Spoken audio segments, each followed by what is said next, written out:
Chapter 17. John. John had light brown hair and a round head. He was Joe's best friend. John was one of the smartest boys in Mrs. Jewell's class. But he had one problem. He could only read words written upside down. Nobody ever wrote anything upside down. But it was only a little problem. John was still in the high reading group. He just turned his book upside down. It was easier for John to turn his book upside down than to learn to read correctly. But the easiest way isn't always the best way. Mrs. Jewell said, "John, you can't go on reading like this. You can't spend the rest of your life turning your books upside down." "Why not?" asked John. "Because I said so," said Mrs. Jewell. "Besides, what happens when I write something on the chalkboard? You can't turn the chalkboard upside down." "No, I guess you're right," said John. "I know I'm right," said Mrs. Jewell. "You are going to have to learn to stand on your head." John couldn't stand on his head. He had given up trying. You would have too if you had fallen over as many times as he had. Joe was John's best friend.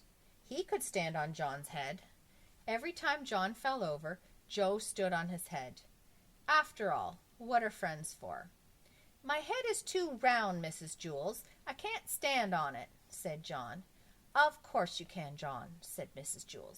"If Joe can stand on your head, so can you." "It's easy, John," said Joe. "I can't," John repeated. "I always fall over." "Nonsense," said Mrs. Jewell. "All you have to do is find your center of balance. Now up you go." John put his round head on the floor and swung his legs up. He fell right over. Then Joe stood on John's head. "See, John, it's easy. Nothing to it," Joe said. "We'll help you, John," said Mrs. Jewell. "Joe, get off of John's head and get me the pillow from under my desk.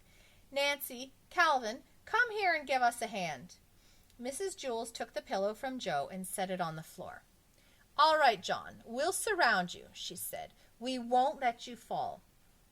John put his head on the pillow and swung his legs up. He started to fall one way, but Nancy pushed him back up. Then he started to fall another way, but Calvin straightened him out. John kept falling a little bit this way and that way until at last he found his center of balance.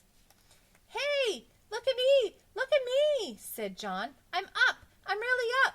I'm standing on my head! I found my center of balance! It's beautiful! I can read the chalkboard! Hey, Calvin, bring me a book and you don't have to turn it upside down! Ha-ha, hey, whoa!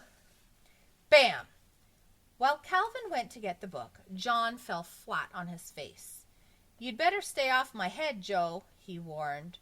"Are you all right, John?" asked Mrs. Jewell. "Yes, I think so. I feel a little funny.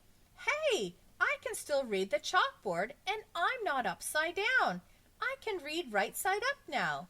When I fell, I must have flipped my brain or something." "That is wonderful, John," said Mrs. Jewell. "Here, put the pillow back under my desk. As a reward, you may have a Tootsie Roll Pop.